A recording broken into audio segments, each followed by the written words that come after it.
하나님은 어떤 분이실까요? 사람들은 하나님은 뭐 이런 분일 거야 라고 상상하면서 그려봅니다. 그래서 이 세상에 수많은 우상들이 있습니다. 그 거짓 신들이 있는데 그 거짓 신들은 다 사람들의 상상으로 만들어낸 신입니다. 그러나 우리는 하나님이 만드신 창조물이기 때문에 우리는 창조자이신 하나님이 어떤 분인지를 전혀 알 수 없습니다. 그러나 우리가 이제 하나님이 어떤 분이신지를 또 알고는 있잖아요. 하나님이 이 세상을 만드신 창조주시라는 것을 우리는 알고 있습니다. 그리고 하나님은 영원하신 분이라는 것도 알고 있습니다. 그리고 하나님은 어떤 도움도 필요 없으시며 스스로 존재하시는 분이라는 것 역시 알고 있습니다. 그리고 하나님은 어떤 일도 하실 수 있는 전능하신 분이라는 것도 우리는 알고 있습니다. 그런데 어떻게 우리가 하나님이 이런 분이라는 것을 알게 된 것일까요? 그것은 하나님께서 직접 이스라엘 역사를 통해서 내가 어떤 사람이라는, 내가 어떤 존재라는 것을 알려주셨기 때문에, 그리고 그것이 성경에 기록되어 있기 때문에 우리가 하나님이 어떤 분이라는 것을 알 수가 있는 것입니다. 그러니까 우리는 어디까지 하나님을 알 수가 있느냐? 하나님이 알려주신 데까지 우리 하나님을 알 수 있습니다. 그래서 오늘 본문에 보면 하나님이 또 내가 어떤 존재라는 것을 보여주고 계십니다. 우리가 이제 이 성경을 자세히 읽으면 3절과 5절과 9절에 이렇게 반복되는 말이 있습니다. 이것이 바로 하나님이 어떤 분이다라를 알려주는 그런 하나님의 속성인데, 그것은 바로 하나님은 거룩하시다. 하나님 어떤 분이냐? 하나님은 거룩하신 분이십니다. 이제 거룩하다는 말이 이제 우리 국어 사전에 보면 뜻이 매우 높고 위대하다라고 표현되어 있습니다. 그런데 성경에서 이야기하는 거룩하다는 다릅니다. 이 성경적인 의미의 거룩하다는 원래 뜻은 단절되었다는 것입니다. 깨끗하게 절단이 되었다는 것입니다.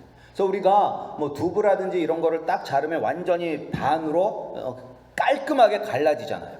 그러니까 원래 거룩하다는 말은 이렇게 깨끗하고 완전하게 단절이 되었다는 것입니다. 그러니까 하나님은 우리와 구별되신다는 분이에요. 하나님과 세상은 완전히 구별된다는 것이에요. 하나님과 우리는 전혀 다른 존재라는 것을 알려주고 계십니다. 그래서 하나님은 거룩하신 분인데 그 거룩하다는 분은 하나님은 우리와 같지 않다. 이 세상을 만드신 창조이기 때문에 우리와 구별되는 존재입니다. 그리고 또 오늘은 하나님을 뭐라고 표현하고 있냐면 하나님을 왕이라고 표현하고 있습니다. 그래서 4절에 보면 직접적으로 왕이라고 표현하고 있고, 그리고 1절에 보면 맨 처음에 시작할 때 여호와께서 다스리시니라고 기록하고 있습니다. 그래서 하나님은 이 세상을 다스리시는 왕이십니다. 그래서 하나님은 거룩하신 왕이십니다.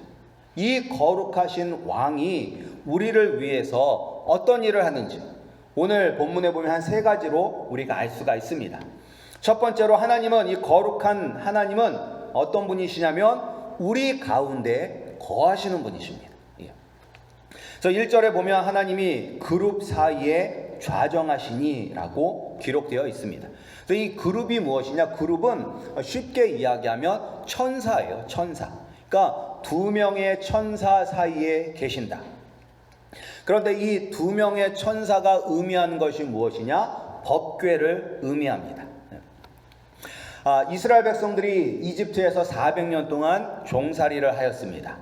그리고 모세를 통하여서 이 종살이하던 이스라엘 백성들이 모세에서 탈출을 하게 됩니다. 그래서 처음에 이제 이 시내 광야로 들어가게 되죠. 이제 그 시내 광야에서 하나님께서 이스라엘 백성들에게 성막을 만들라고 하십니다. 그리고 이제 이 성막 안에는 2부분으로 나눠져 있습니다. 거룩한 성소와 지성소로 나눠져 있습니다. 그러니까 지성소는 가장 거룩한 곳입니다. 그 가장 거룩한 곳에 무엇이 있느냐? 하나님의 법궤가 있습니다. 근데 그 법궤에는 무엇이 있었느냐? 십계명 돌판이 있었고 아론의 쌍난 지팡이가 있었고 이제 만나가 있었어요. 근데 이제 십계명과 아론의 쌍난 지팡이와 그리고 이제 만나를 보관하는 그런 이제 궤짝인데 그 궤짝 위에 이 두 명의 천사가 날개를 이렇게 쫙 펴고 있어요. 근데 하나님께서 이 법궤 사이에서 만나 주신다고 말씀하신 것은 이 지성소가, 이 성막이 곧 너희를 만나는 자리라는 것을 알려주시는 것입니다. 내가 이곳에서 너희를 만나겠다. 그리고 또한 9절에 보면 성산에서 예배할지어다 라고 이야기하는데 이 거룩한 산은 시온산을 의미합니다. 그리고 이 시온산에 무엇이 세워졌느냐? 하나님의 성전이 세워졌습니다. 따라서 하나님이 구체적으로 우리 가운데 계신다는 것을 알려주는 것입니다. 이 거룩한 왕이신 하나님이, 우리를 다스리시는 하나님이 저 멀리 우리는 도저히 도달할 수 없는 곳에 계시는 것이 아니라 항상 우리와 함께 하신다는 것을 우리에게 보여주고 있는 것입니다. 지금도 하나님은 우리와 함께 하십니다. 비록 법궤는 사라졌고 예루살렘 성전은 무너졌고 그곳이 알라신을 섬기는 회당이 되었지만 여전히 하나님은 우리와 함께 하십니다. 비록 우리 눈에는 보이지 않지만 하나님이 우리와 함께 하시고 우리 안에 계십니다. 우리가 예수 그리스도를 마음으로 믿으며 예수 그리스도의 영이신 성령 하나님께서 우리 마음속에 계셔서 우리가 바로 하나님이 거하시는 거룩한 성전이 되는 것입니다. 우리와 세상을 다스리시는 거룩한 왕이신 하나님이 지금 이 순간 나와 우리와 함께 하심을 믿으시기 바랍니다. 그리고 거룩하신 왕이신 하나님은 어떤 분이시냐면 정의와 공의를 행하시는 분이십니다. 여기서 이제 정의는 윤리적인 의미를 가지고 있습니다. 이제 관계성을 이야기하는 거예요. 공평한 관계. 사람과의 관계에서 공평하게 그리고 올바르게 대우하는 것이 바로 정의를 행하는 것입니다. 그러나 나와 친하다고 잘해주고 나와 사이가 안 좋다고 부당하게 대우를 하면 그것은 정의로운 것이 아닙니다. 그래서 공평하게 대우를 해줘야 돼요. 그런데 사람은 공평하게 대우를 합니까? 공평하게 대우하지 않습니까? 소는 안으로 굽는다는 말이 있듯이 우리가 공평하게 대우를 하지 못할 때가 참 많습니다. 그래서 그런 것을 보여주는 사례 중에 하나가 중국 우한에서 일어났습니다. 그러니까 중국에는 관시라는 게 있대요. 관시라고 불린다고 하던데 그게 한국말로 하면 그냥 관계래요. 사람과의 관계. 그런데 이제 이 코로나 바이러스가 중국 우한에서 시작이 되었습니다. 그럼에도 불구하고 중국은 뭐 어디서 나타났는지 찾아내라 라는 그런 말도 안 되는 소리를 하고 있는데 이제 그 바이러스가 이제 우한에서 걷잡을 수 없게 되자 그때 이제 중국 정부가 내린 명령이 우한시를 폐쇄하는 것입니다. 그래서 아무도 나가지 못하게 차도 들어가지도 나가지도 못하고 비행기도 안 뜨고 열차도 다니지 못하게 완전히 도시 전체를 봉쇄하였습니다. 그러면 그곳에 사는 사람들 다 우한시를 벗어나지 못했을까요? 벗어난 사람들이 많이 있대요. 무엇을 통해서? 이 관시라는 관계를 통해서. 내가 고위 공무원과 관계가 좋다? 그럼 그 사람이 나를 이렇게 내보내도록 보내준대요. 그래서 이 부자들은 이 우한시가 봉쇄되었을 때 해외여행을 다니면서 마음껏 또 인생을 즐겼다라고 이야기를 합니다. 따라서 우리는 이런 세상에서 살고 있기 때문에 이런 세상은 정의로운 사회가 아닙니다. 그러니까 정의는 개인적인 관계를 이야기하고 공의는 법적인 의미입니다. 그래서 사회 질서, 법의 집행, 그리고 의무와 권리가 평등 원칙에 의해서 공평하게 이루어지는 것이 이제 공의가 이루어지는 사회입니다. 부자라고, 정치인이라고, 공무원이라고 편의를 봐주고 일반 서민이라고 무시하고 받아야 할 권리를 받지 못하게 한다면 그것은 공의로운 사회가 아닙니다. 예. 그런데 이제 우리가 이민 오신 분들은 근데 이런 것을 한 번쯤은 다 경험해 보셨을 것입니다. 뭐 관공서 같은 데 갔었을 때. 예. 그래서 뭐가 필요한데 안 된다고 계속 이야기를 하고 막 안 된다고 절대 안 된다고 이야기를 하는데 옆 테이블에 가면 그 사람은 된다라고 똑같은 공무원인데 한 사람은 안 된다고 하고 바로 옆에 가면 된다고 즉각적으로 처리해주는 그러한 일들을 한 번씩은 경험해 보셨을 것입니다. 그러니까 미국도 이런데 이 세상에서 정의와 공의가 완전하게 이루어지는 사회는 존재하지 않습니다. 그러나 하나님은 정의와 공의를 완전하게 행하시는 분이십니다. 하나님이 우리를 먼저 사랑하셨어요. 우리가 먼저 하나님을 사랑한 것이 아닌데도 불구하고 하나님이 우리에게 먼저 손을 내밀어 주셨습니다. 하나님이 나와의 관계를 회복시켜 주셨습니다. 그리고 하나님과의 관계가 회복되면 이웃과의 관계도 회복이 됩니다. 우리가 하나님 나라에 거하면 우리가 원수들도 사랑할 수 있습니다. 그러니까 예수님께서 원수까지도 사랑하라고 하셨는데 우리가 언제 원수를 사랑할 수 있느냐? 하나님과의 관계가 먼저 회복이 되었을 때 원수까지도 사랑할 수가 있는 것입니다. 그리고 하나님은 사회적 공의도 행하시죠. 그러니까 이스라엘 백성들이 멸망하게 된 것은 그들이 우상 숭배를 했기 때문에 멸망했지만 한 가지 이유는 그들이 사회적 공의를 행하지 않았기 때문입니다. 사회적인 약자들로 대표가 되는 고아와 과부를 그들이 구제하는 것이 아니라 오히려 그들을 힘들게 했어요. 그리고 그들이 가지고 있는 작은 것 하나까지도 빼앗는 그런 사회의 불의가 가득하였기 때문에 하나님은 계속해서 경고하셨습니다. 그럼에도 불구하고 그들이 정의와 공의를 그들 나라 안에서 이루지 않았기 때문에 하나님께서 이스라엘을 멸망시키신 것입니다. 거룩한 왕이신 하나님은 정의와 공의가 강물처럼 흐르게 하시는 분이십니다. 하나님은 차별하시는 분이 아니시니 우리가 억울한 일이 없습니다. 불공평한 일이 없습니다. 이 세상에서 공평하고 올바르게 행하시고 판단하시는 왕은 오직 하나님밖에 없습니다. 그리고 하나님은 이 거룩한 왕이신 하나님은 어떤 분이시냐면 우리의 부르짖음에 대답하는 왕이십니다.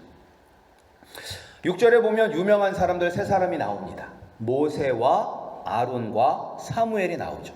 여기서 이제 모세와 아론은 형제입니다. 그리고 아론이 형이고 모세가 동생입니다. 이 둘은 400년 동안 이집트에서 노예 생활하던 이스라엘 백성들을 탈출시킨 위대한 이스라엘의 지도자들입니다. 그리고 이제 사무엘은 이스라엘의 왕이 생기기 전에 이스라엘을 다스렸던 영적인 지도자입니다. 그러니까 이들이 하나님께 간구하자 하나님이 이들의 목소리를 듣고 응답하여 주셨습니다. 우리가 힘들고 어려울 때 우리의 목소리를 듣고 우리의 어려움을 해결해 주시는 분이 있다면 그것이 얼마나 큰 축복입니까?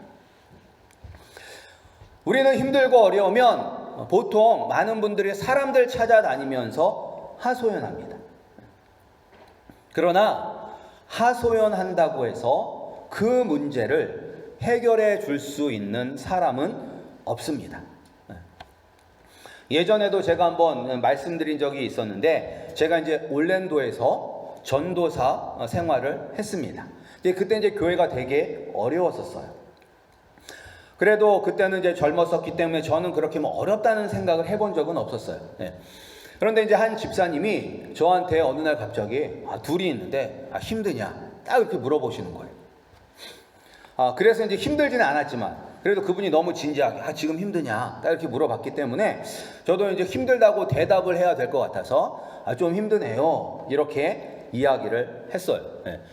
그러면서 저는 기대하기를 그래도 힘내세요 전도사님 뭐 이렇게 이야기를 할 줄 알았습니다. 근데 그분이 저에게 뭐라고 얘기했냐면 힘들다고 도와줄 사람 없다.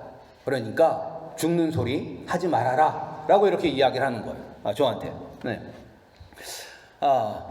왜 물어봤는지 이제 모르겠는데, 그런데 이제 저는 힘들지 않았었거든요. 그런데 한편으로는 그분 말이 맞아요. 어떤 면에 있어서는 우리가 힘들다고 하소연해봤자 도울 힘이 없는 분들에게는 오히려 부담만 될 뿐입니다. 특별히 이제 한국에 가족들이 있는 분들, 미국에서 막 살다가 힘들고 어려운 일 있으면 한국에 전화해가지고 부모님이나 가족들에게 나 힘들다 막 이야기하시는 분들 있잖아요. 그러면 그분들이 뭐 비행기를 타고 와서 도와주시겠어요? 뭐 하시겠어요? 그냥 그곳에서 걱정하고 근심만 하시는 거죠. 그러니까 우리가 하소연해봤자 도움될 일이 없고 오히려 다른 사람들만 더 힘들게 하는 거예요. 그리고 우리가 힘들다고 막 하소연하고 다니면 나중에는 그것이 우리의 약점이 됩니다. 그래서 우리는 힘들어도 꾹 참고 가야 돼요. 그런데 힘들어도 힘들다는 말도 하지 못하고 그냥 꾹꾹 참으면서 살면 얼마나 힘들까요? 힘들면 힘들다고 이야기하고 나의 아픔, 나의 어려움을 해결해 줄 분이 계시다면 우리는 얼마나 행복할까요? 바로 거룩한 왕이신 하나님이 우리의 모든 간구를 듣고 해결해 주십니다. 지금 힘들고 어려운 상황에 있습니까? 다른 사람에게 이야기하면 소문 날까봐, 책 잡힐까봐 두려워 속으로 끙끙 앓고 있습니까? 거룩한 왕이신 하나님 아버지께 이야기하시기 바랍니다. 하나님이 듣고 다 응답해 주십니다. 그런데 이제 문제가 하나가 있어요. 큰 문제죠. 근데 우리가 죄를 짓는다는 거예요. 모세와 아론도 하나님께 죄를 지었습니다. 지난주에 이야기했던 것처럼 이 마사와 무리바 그곳에서 백성들이 물이 없다고 하나님께 원망하고 불평했어요. 그러자 하나님은 모세에게 뭐라고 명령하셨냐면 바위에게 명령을 해서 물을 내라 라고 말씀하셨어요. 그런데 이제 모세도 지쳤어요. 이스라엘 백성들이 계속해서 원망하고 불평하니까 지치고 짜증나고 화가 나서 자기가 가지고 있는 지팡이를 들어서 그 돌을 2번 세게 내리치면서 물이 나오게 했어요. 근데 이게 죄잖아요. 하나님의 말씀을 어긴 죄잖아요. 그 이 죄 때문에 모세는 그렇게 가고 싶었던 약속의 땅에 들어갈 수가 없었습니다. 모세가 다시 한번 하나님께 애원했어요. 내가 저 땅에 좀 들어가게 해달라고. 그래도 하나님께서는 안 된다라고 단호하게 끊으셨습니다. 이처럼 하나님은 우리의 죄에 대하여 철저하게 죄의 값을 치르게 하십니다. 만약에 하나님께서 이 죄를 그냥 넘어가신다면, 작은 죄라고 그것을 그냥 눈 감아 주신다면 하나님이 정의와 공의를 행하시는 하나님이십니까? 아니죠. 정의와 공의의 하나님은 아주 사소한 작은 죄라 할지라도 반드시 그 죄의 대가를 치르게 하셔야 합니다. 따라서 우리가 이런 관점에서 보면 하나님은 정말로 무섭고 두려우신 분이에요. 아주 사소한 죄 하나까지도 철저하게 그 죄의 값을 치르게 하시는 분이셔요. 그러나 한편 오늘 하나님은 또 어떠한 하나님으로 나오시냐면 용서하시는 하나님이라고 성경은 이야기하고 있습니다. 근데 여기서 이제 문제가 생기잖아요. 하나님은 공의와 정의를 행하시는 하나님, 작은 죄까지도 철저하게 죄의 값을 치르게 하시는 분이신데 한편으로 하나님은 용서하시는 하나님이에요. 용서한다는 것은 잘못을 해도 그래 괜찮아, 한번 잘못할 수 있지, 다음부터 안 하면 되지 하면서 그것을 넘어가는 거잖아요. 그러니까 이게 하나님에게 있어서 딜레마가 되는 거죠. 그래서 이 딜레마를 해결하기 위해서 예수님께서 이 땅에 오셨습니다. 하나님이신 예수님, 죄가 없으신 거룩하신 예수님이 저와 우리 성도님들을 대신해서 우리가 지은 모든 죄의 대가를 십자가에서 죽음으로 치르셨습니다. 그리고 죽음의 권세를 이기시고 다시 살아나셨습니다. 하늘에 올라가셔서 하늘나라의 보좌에 앉으셔서 우리를 다스리시는 왕이 되셨습니다. 예수님이 죽으심으로 내 죄의 값을 치르셨기 때문에 하나님이 우리를 용서하시는 것입니다. 그리고 우리의 기도를 듣고 응답해 주시는 것입니다. 거룩한 왕이신 하나님은 우리와 함께 하십니다. 정의와 공의로 우리를 다스리십니다. 우리의 기도를 듣고 응답해 주십니다. 또 내가 죄인이지만 예수님의 보혈의 피로 우리를 용서해 주셨습니다. 이런 하나님이 바로 나의 하나님 아버지이시니 우리가 어찌 찬양하지 않을 수 있습니까? 거룩한 왕이 바로 나의 왕이심을 깨닫고 경험하시기 바랍니다. 그리고 하나님이 나의 거룩한 왕이라는 것을 깨닫고 경험하였다면 그 다음에 우리는 어떻게 해야 돼요? 아는 것으로 그치면 안 됩니다. 그 다음에 우리가 변해야 돼요. 어떻게? 우리도 거룩해져야 돼요. 그래서 우리가 성경에 레위기라는 책이 있는데 그 레위기 전체 주제가 무엇이냐? 내가 거룩하니 너희도 거룩하라입니다. 하나님이 내가 거룩한 하나님이니 너희들도 거룩하라라고 말씀하고 있습니다. 그래서 우리도 거룩하게 살아야 돼요. 그래서 어떻게 사는 것이 거룩하게 사는 것이냐? 오늘 말씀에 나와 있는 대로 우리도 정의와 공의로 다스리는 사람이 되어야 합니다. 우리가 가정 안에서, 직장에서, 사람들과의 사이에서 정의롭고 공의로 사람들을 대우하고 우리가 다스려야 돼요. 차별하지 않아야 돼요. 공평하고 올바르게 사람들의 관계 속에서는 무슨 일을 처리할 때 항상 그렇게 해야 돼요. 그래서 나랑 친하다고 떡 2개 주고 내가 별로 안 좋아한다고 떡 하나 주는 그런 일을 하면 안 된다는 것이죠. 우리가 공평하게 다 떡 2개씩 줘야 되는 거예요. 그리고 예수님의 마음으로 사랑해야 돼요. 그리고 우리는 모세와 아론과 사무엘처럼 선지자, 제사장, 중보자의 역할을 감당해야 됩니다. 근데 이 역할이 예수님께서 우리를 위해서 하신 역할입니다. 우리도 이 역할을 감당하는 사람이 되어야 돼요. 그래서 선지자는 어떤 사람이냐? 선지자는 하나님의 말씀을 듣고 백성들에게 전하는 사람이 선지자예요. 그럼 우리가 말씀을 듣고 말씀을 묵상하여서 하나님의 뜻을 알았다면 그 하나님의 뜻을 우리 이웃들에게 전해야 되는 거예요. 나만 알고 있는 것이 아니라 내가 받은 은혜를 우리 주변에 있는 사람들과 함께 나누어야 되는 거예요. 그리고 제사장은 어떤 사람이냐? 제사장은 백성들을 위해서 백성들의 문제를 가지고 하나님께로 나가는 사람이에요. 이 사람이 또 중보자가 되는 것이죠. 그래서 우리 주위에 힘들고 어려운 사람들이 있다면, 아픈 사람들이 있다면 그들의 문제를 내가 가지고 하나님께 나가서 그들을 위하여 기도해야 되는 것입니다.